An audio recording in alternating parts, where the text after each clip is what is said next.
ہاں جی، اس کو وقف بھی کہتے ہیں،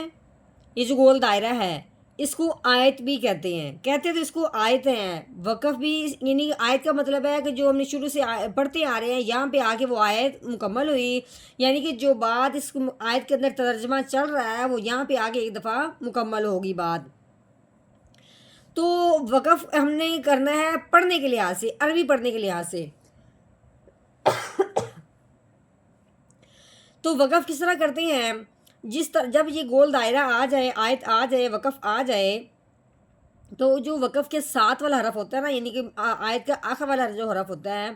اس حرف کو ساکن کر دیتے ہیں اگر وہ ساکن نہ ہو۔ اب ساکن کس کو کہتے ہیں، جس کے اوپر یہ جزم آ جائے۔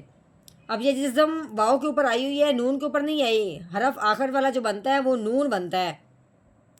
نون کے اوپر زبر لگی ہوئی ہے۔ تو اب ہم نے کیا کرنا ہے کہ نون کو ساکن کرنا ہے، نون ساکن نہیں ہے، اگر تو وہ پہلے سے ساکن ہو پھر ویسے کے ویسے حرف دوبارہ پڑھا جاتا ہے، صرف اپنے لہجے میں فرق لے کے آتے ہیں۔